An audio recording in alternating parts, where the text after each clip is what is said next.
All right. Hello and welcome, everyone. The Undermined update is here, which means NOKKO is here, and NOKKO is very, very here. Before we even get into this, I just want to note that I think that NOKKO is the best Warframe of this year, and probably the best Warframe that we've gotten, just in terms of like the overall package and design since like Dante. NOKKO is very, very good. So much to the point that there are going to be a lot of things in this video that are just up to your personal taste with what you want to do, and we're going to go through quite a few different options. With that, shards, as we always go over first, I have 3 shards in here, and they're all not necessary, but they are all really nice to have. 2 casting speed shards. You spam cast a lot as NOKKO, and the casting speed is really, really helpful. At least 1 is what I would definitely suggest that you do if you do have access to shards. But they're not necessary at all. You'll just cast a little slower, or quite a bit slower in the case of the double shards, without them. But that doesn't really harm NOKKO in any way. The other shard is just a maximum energy is filled on spawn. This is just to skip his like initial loop you would normally have to do in a mission to get started with kind of your big loop, which we'll go into more when we're actually talking about the gameplay. But this is also not necessary at all. Don't need it. These other 2 slots, I'm probably just going to put strength shards in there. But I really didn't feel like it was necessary to show like all the Tau strength, even additional greater strength you can get to with him in this video. So we're just doing pretty base stuff with just some quality of life shards in here. With that, the build is as follows. New mod menus. We're loading for a second here. This is what we're on. And there's some things in here that you don't see very often that we are going to talk about, and some things that don't make sense, I'm sure, to at least some people watching this video. That have not been following what I've been messing around with on Twitch with him. So, the basic stuff is that we need a bunch of range. His abilities love range, specifically his 2, his 1, and his 4 all really love you to have lots and lots of range. As you can see, the explosion radius of his 4 is affected here. Just the range that Brightbond is going to be giving you, both strength and energy, is affected. And then, of course, for Stinkbrain, it's just a damaging and viral applying AoE that is also affected heavily by range. So you want pretty much as you can get. I did not feel the need to go with Cunning Drift. Instead, we're on PSF, and this is for mostly just like the use of explosive weapons and just never being knocked down or caught into weird positions. But you don't need PSF for this build. You could run Cunning Drift here as well if you want to really completely max out on range. But NOKKO loves range. The other thing that NOKKO loves is strength. So we are on Blind Rage. Blind Rage is thankfully supported even with our negative 45 or our negative 65, no, 55% efficiency. With Bright Bonnet. So Bright Bonnet is incredible. This is also NOKKO's subsume and is probably going to be a fairly popular subsume on a number of different Warframes. This is a mushroom that you place down, and every 3 seconds it pulses, and it gives you 30 energy at these stats. That's pretty good, especially when you consider that the other thing that it's giving you is quite a large amount of strength, which affects all of your abilities.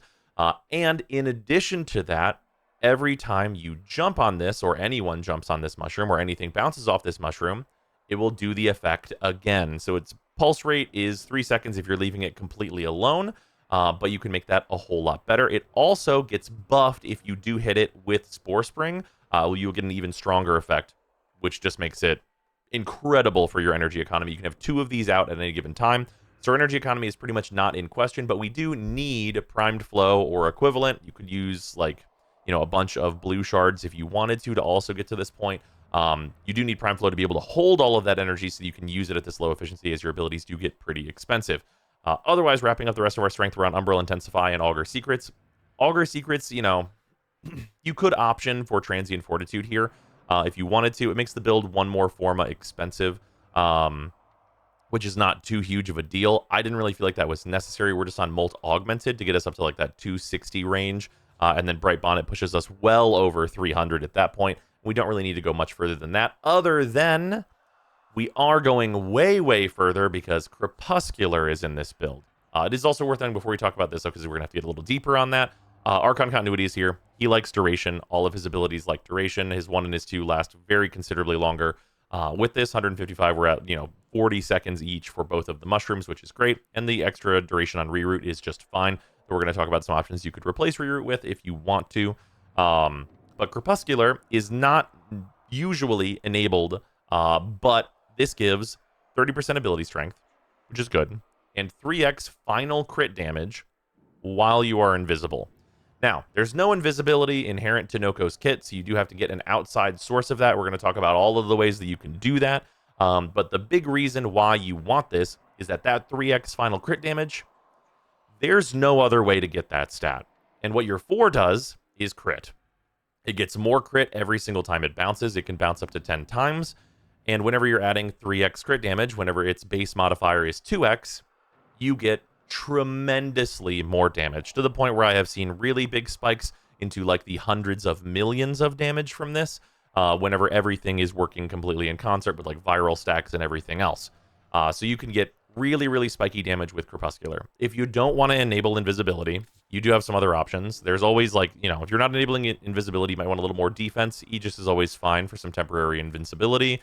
If you feel like your energy economy is still like not that great, Steadfast, very good for that. You're going to save a lot of energy using Steadfast because those free casts are really going to add up, especially with how much you're going to be casting. You should be proccing this fairly regularly and getting a bunch of energy back for that. You could also technically go for like a power ramp. You have to like make sure you don't use the same ability multiple times in a row, and I will say you do multicast your 4 pretty often, so that's like kind of sketchy. And then the other option is if you want to go with Impetus. Impetus will give you like roughly 18% if you are using Archon continuity, but like 18% strength and 9% efficiency is like pretty good. You could do way, way worse. It's really kind of an open slot. I will say Crepuscular is probably the most impactful thing you could put here, but really if you wanted to option this into like, oh, I want to use like precision because I'm focused on my secondary and I need to like kill something specific with just the secondary damage or something, like, whatever you happen to think of, like if you're like, oh, this mission has a bunch of magnetic status effects and that's really annoying, throw on Nullifier. You don't really need this slot to be anything super, super specific. Which also leads us into talking about the aura. So this is the mecha set aura. Here's the deal. You already have like energy and you don't really trigger growing power with this setup because remaining invisible with the Hurras, which is what we're going to be doing, or Shade, means you can't really shoot your guns unless you're going to be, getting rid of a nullifier or something. So there's no, like, usually growing power would be good here. And growing power is generally pretty good, but like we're not activating it really consistently. What we are doing is having a dog around. And this, I'm not going to lie, is here because it's funny. Squad deals 150% extra damage against a marked enemy. In the Goldilocks scenario of the enemy getting marked and it being the 10th bounce on your 4 and you being invisible, when all those things line up, you're probably going to see damage cap sometimes, which is really, really funny.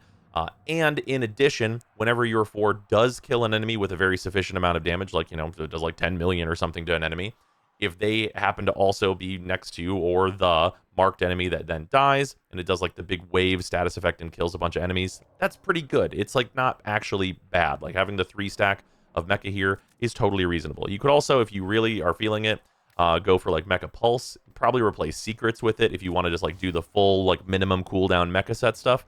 It's actually not bad here, and NOKKO has enough flexibility to really just lean into that if you want to. Otherwise, we do have to talk about the dog. This is just the Hurras Kubro. This is like the full set of it. It's worth noting that you can pare down all the things that are not necessary here and get to a build that doesn't require any Forma. So the things that this is giving us, we're getting Tenacious Bond from our Claws, which I'll show in a second. This is 1.2 final crit damage multiplier. This is the lower version of the thing we're getting from Crepuscular. They are additive together for a total of 6.2 overall crit damage multiplier, which is great. And then Reinforced Bond is giving us 60% fire rate if we do need to be shooting our gun, because this is just enabled by Calculated Redirection. Calculated Redirection does not even need to be maxed to enable this on a Hurras Kubro, as we're at 1725. So really just easy and free buff to get here. And then, of course, Mecha Recharge is here just for the set bonus, really. The Shield Recharge is fine. And then Stalk is the thing that's actually making us invisible. Other ones that you're probably always going to have on this companion are going to be Fetch and Resourceful Retriever, because this is the double resources. Notably, this does not work on the mushrooms in the new missions, but like still, you probably want double resources. I think most people do. And then Fetch is here because obviously we're all running Fetch/Vacuum. But the things you don't need in this build are Primed Animal Instinct, which is nice but unnecessary, Momentous Bond, which is nice but unnecessary, and Metapet Kid, which is nice but, again, unnecessary. If you remove those 3 mods, I'm fairly certain that this is a 0 Forma available build that you can just have a Hurras Kubro and have it work. Speaking of a zero form of build, on the claws, there's a lot that you don't need. Elusive posture, just to make the companion not attack, is fine. You can let them attack and build out the whole claws if you want to, but they won't initiate attacks while you're invisible, and that's the point of the dog, so I don't really think that has great value. The 50% evasion is going to help you more often than it's not. The only thing you need to enable the crit damage here is Bite. Bite is very rare. A lot of people don't have it. You can, if you have a weapon that has enough crit, which is 100% or higher, use Hunter Synergy to also be able to enable Tenacious Bond. And then also a mecha, the other mecha mod, this lives here, but doesn't actually really do anything meaningful. So, like, Hunter Synergy, if you don't have Bite, if you do have Bite, you don't even need it fully maxed out in order to get to the crit chance that you need to activate Tenacious Bond. But yeah, that's all that's going on here. Definitely not even anywhere close to a Forma needed to make this work. Yeah, otherwise, in terms of like weaponry and like all of this, like you can use anything. NOKKO's really not too particular. I'm bringing the Latron just for the flavor of having more bouncy balls in his kit because I think it's funny. The Furus is a great weapon. The Praetos is here for more like parkour velocity and stuff, which is just like a generic thing. Any Warframe can use it for. And then in terms of focus school, because your energy economy is so good, you really don't ever need Xeneric really, as long as you're gonna use your 2. So like Matarai, if you want to go like a melee NOKKO, I guess you could maybe throw on Naruman. Really, this is just totally up to you. You can do whatever you want. If you wanted to be on Unairu for like the defense stripping for whatever reason, sure. If you want to hang out on Vazarin just to level it, also fine. Very much kind of whatever here. Just the more damage from Matarai is just what I'm chilling on though. Now, I have chosen not to subsume anything, but it is worth noting that of the abilities, what we have here is we have his one, which is mushroom that you put down. This is kind of vital. You need to be able to put down a bunch of mushrooms to have somewhere for your 4 to go. And like it's like also just like an effective like viral applicator and stuff in the big AoE that you can see here. Your 2, obviously our energy generator that is going to like slowly pulse energy, which you'll see me regenerating in the bottom right. Absolutely vital. You're not going to be replacing this. It's like literally the core of your kit and like your ability to spam all of your stuff. And then your 4 is this bouncy ball. This will target enemies, seek them out. You'll see it doing really good things in mission, and it will also bounce between your mushrooms and activate both of their effects. This means that in pretty much any case, you can throw down 2 of your 2, and then throw your 4 and have it bounce between all of these mushrooms and constantly activate these effects and do good things. Your 1 is also notably useful if it is not, if the enemies near it aren't dying, which usually they are. It does also put them to sleep, so it's really effective crowd control for like defending points and stuff. So really, all the mushrooms, there's just no way you're removing them, and your 4 is like your high synergy piece, so it's like just never going to come out of the build. That's just not what's going to happen. Your 3 is you become a little guy, though. You become invincible, untargetable, you like regenerate your shields, you get a bunch of overshields as you're seeing up there, it lasts a good amount of time, you get a triple jump while you're in this, and you can just kind of bounce around, and it's honestly a super fun thematic ability that is like hugely enjoyable, but that ability can become basically anything. If you want really funny numbers, Roar is going to give you the funniest numbers possible, because it is going to not only double dip on the toxin procs that are applied by your 4, but it's also just going to generically increase your damage by a hilarious amount because we are over 300% strength once our 2 is applied. And it's like just incredibly strong to add Roar to this build if you want to do more damage for whatever reason. I don't feel like that's necessary. And the good news is that NOKKO can support really any subsume that you want him to do. If you want to go, like Gloom, Roar, Eclipse. Eclipse probably really, really unnecessary, especially if you're invisible, because the defensive side won't do anything for you, the vast majority of the time anyway. If you wanted to throw in like Stein Axis thing, Augur Secrets is kind of a flex slot, so even if you wanted to throw in something that needs an augment, like Shock Trooper, you're pretty free to really kind of tailor this to whatever you want to do, which is great. Because NOKKO, no matter which way you go with that, is going to remain pretty strong because his passive is that if you die and there's a mushroom, like one of these mushrooms around, then you instead will become a little guy. So we're going to unpause the AI on this. I'm just going to let them kill me. I will have to shoot at the ground to make myself visible. All my 1 CC'd all of them. Okay, well, they're not going to be able to kill me because I threw my 1 too close to them. So let's go just reset all the mushrooms. This is just kind of a good example of his survivability being just fine. Resetting it does not reset all the shrooms. We will just throw these over here.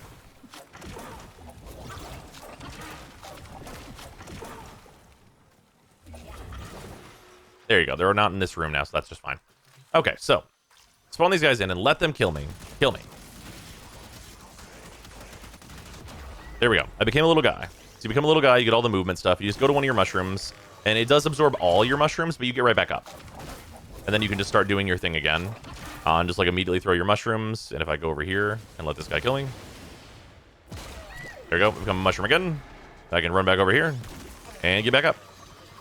So like as long as you are able to like do your thing that NOKKO does, which, spoiler alert, you're going to be allowed to do the thing NOKKO does, you cannot be killed in a way that matters.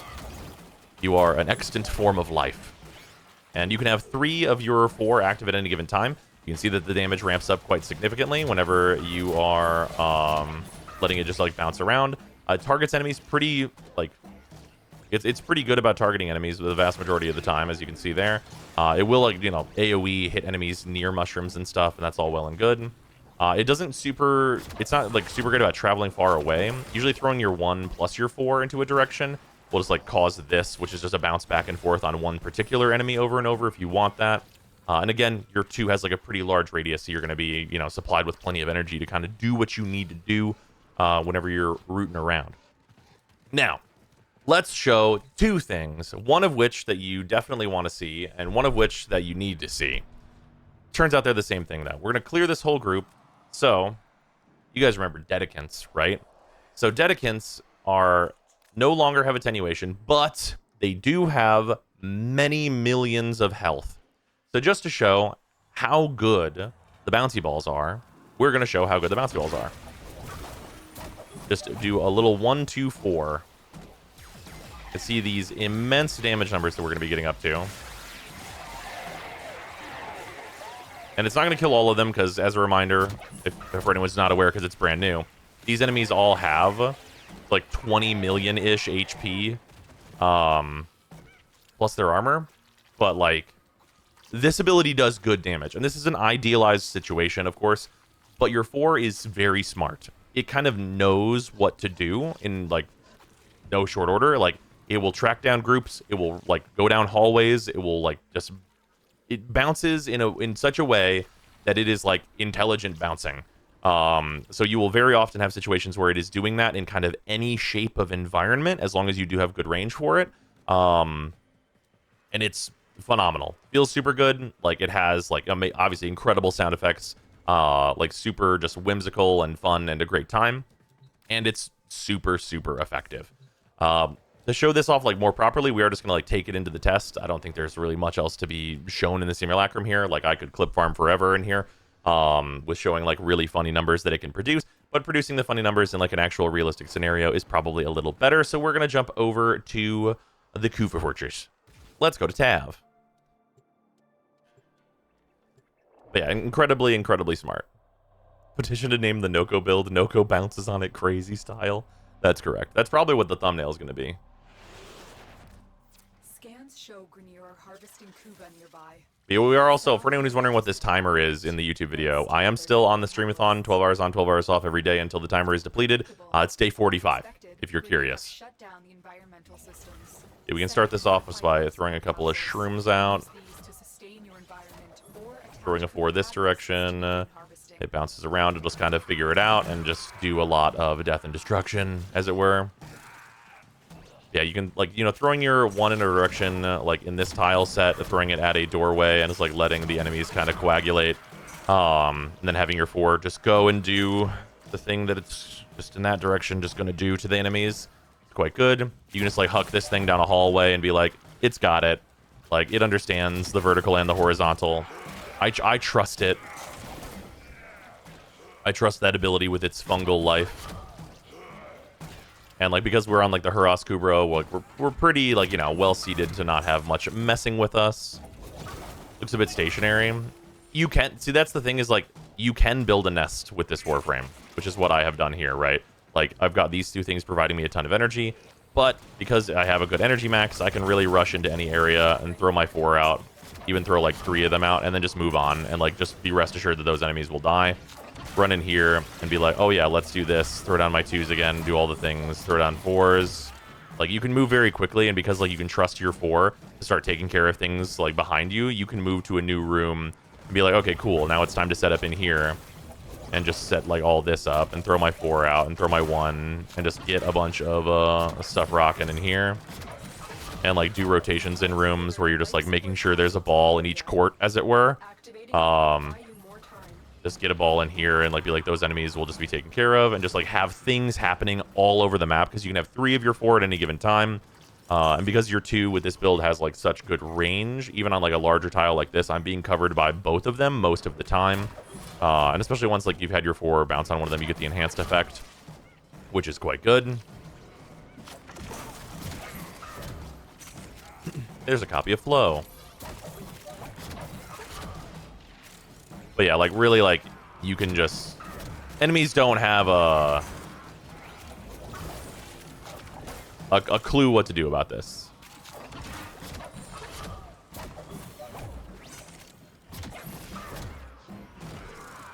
Yeah, the 4 is really good in any environment, really.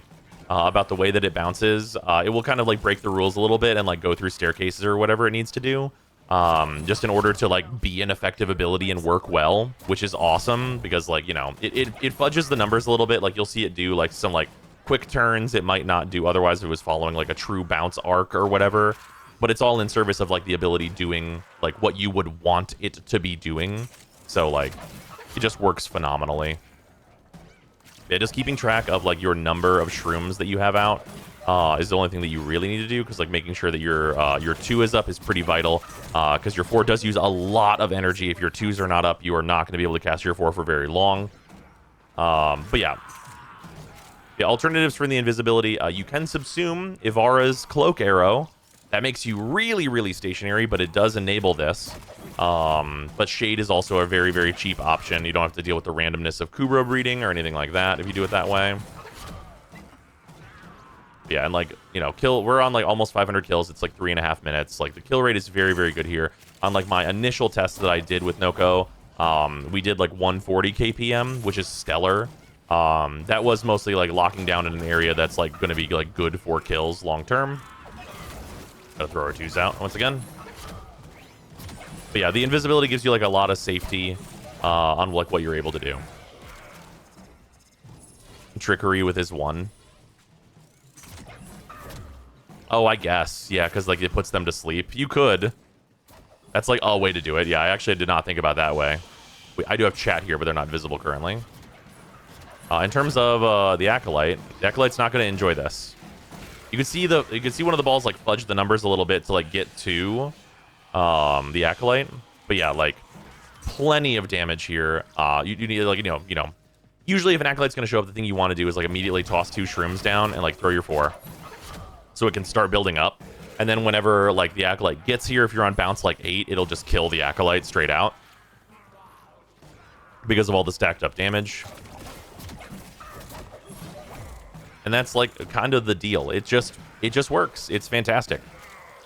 Does subsuming over his 3 affect the passive? No, it does not. You will still turn into a little Sprodling with your 3 if you subsume over the 3. Well, from what I've heard, I've not subsumed over the 3 myself. But yeah, you do not need to keep the 3 in order to keep his passive, thankfully. That would be really unfortunate if you did, as that would make him really restrictive. But as it stands, like, if you're not doing the invisibility thing, I think there's like a good amount of value to his 3 just in general. And even if you're in like a situation where you're like fighting a boss or whatever, being able just to be like, hey, this mechanic that the boss is doing that like might kill me, I'm a little guy. I'm a little guy and I don't see it. I'm invincible and I'm going to ignore this for the next 10 seconds. I do not see this mechanic. Is like a useful thing to be able to do.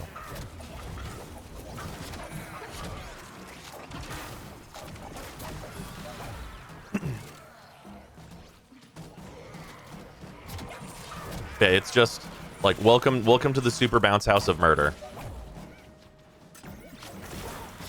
Like the absolute bouncy of it all. Like it's a super fun time. Like it just works. It's supportive of your team as well. It's good for defending objectives because of the way the 1 works. Like maces in your squad will just be given completely unlimited energy by your 2s whenever they're going off like this. Yeah, it's just, you can do objectives in like really easy, like if you're doing like a hacking objective, for example, like whenever you run up to a hack objective, you're just like, oh yeah, toss my 2, toss my 1, throw my 4, and then just do the hacking, because like you can trust that your 4 is like gonna work, and it's gonna kill enemies and like keep you safe while you're hacking. Even if you're not invisible, it's just like great. Like even if you were to die in that situation because you threw 2 mushrooms, you can just get right back up and be like, okay, I gotta deal with this problem before I can hack this. And it's just tremendously good. It just works. Like it just works. It's just well designed. It just has good numbers. It just is great. Like I think NOKKO will very easily become like one of the Warframes I just use the most, and is like just incredibly fun in kind of any given scenario. Just like huge amounts of versatility and power, like just great. Just a really, really good Warframe. But yeah, it's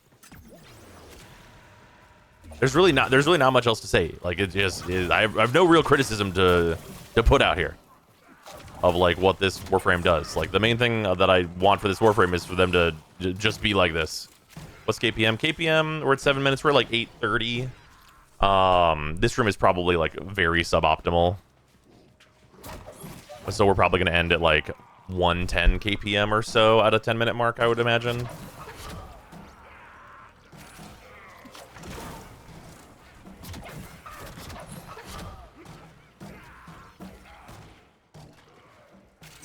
Because we got a lot of enemies that are just like stopping over here and not really coagulating as much. But yeah, this is a pretty inefficient room overall. You can see that from the life support. Life support has been replenished.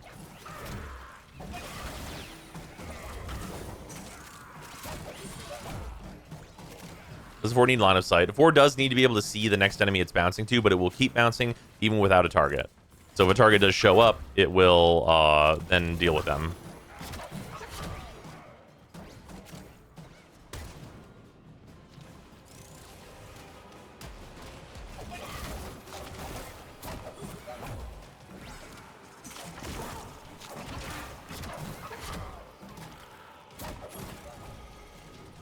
Another Acolyte showing up.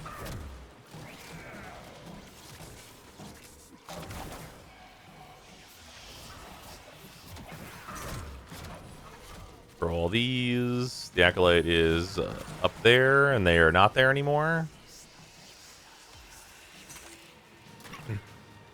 Those pre-thrown bouncy balls have dealt with the Acolyte.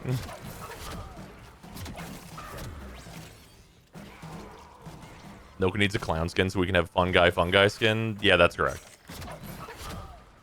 The Acolyte is here, and now they have exploded.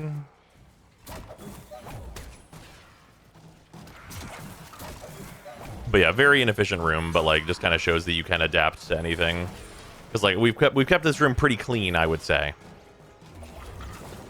Like, you know, you throw 2 of like these mushrooms in the back here, and it kind of means that like the mushrooms can just like get to this point if they need to.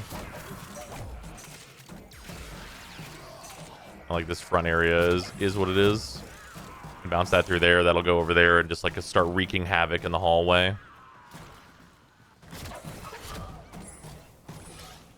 Yeah, giving like a mushroom like an anchor point is always good. Like whenever you throw your 4, like if you see a group of enemies, like best practice is to throw your 1 and your 4 into it. So like even if you throw your 4 first and then your 1, this will give it like a center point to like bounce off to and back to like chain to enemies more efficiently. Because the thing that your 1 and 2 do is like let your 4 kind of fudge it to get back to them, and then like use them as a rocket off point to go and hit whatever enemy it wants to hit. Yeah, that's like about 1100, just over 10 minutes here. But yeah, just good stuff all the way through. Like works for just like any number of things. This works on like bosses. I've been told that it works quite well in like disruption, though you do have to like kind of do some setup there. But it just works. It just works. It's just excellent. It's just phenomenal. And we're a little guy. NOKKO's just a little mushroom boy. He didn't do nothing wrong. It is done, Tenno. But yeah, just fantastic. Excellent Warframe. Tons of build options. Like, you know, he's, you know, if they give him an augment that'll be like good and cool or different for him or anything like that, like he'll have room for it where Augur Secrets is. Just just aces all the way down. He's ready for anything. Ready for anything. Phenomenal Warframe. Great stuff. And that wraps up today's video. Thanks so much to all of the patrons for supporting the channels, especially our $10 plus patrons: Atheon, Alex Parnham, Arbiter Daydream, Inuvan, Brutus Salazar, Cano Lathra, Club World 3, Dylan Dworsky, Ithrain, Avon, James Harthorn, JC4 Science, Josh, Luzanth, Malagux Williams, Mark Smith, Mikakel, Minty Ginja, Michta, Nerve, Ruby, Sanyu, Skur, Sharp247, Tamrielic Wastelander, Tester ZWP, The Coupon of Death, Tomeworm, Victor Palmer, Waifu Wars About 01, and Zeraphir. And of course, all of the $5 and below patrons as well. You are all also, of course, much appreciated. We have a lot going on with the end of the year updates beginning, so expect to see a lot of videos about that as various rebalances and new content arrive. And of course, more videos if the streamathon ever ends.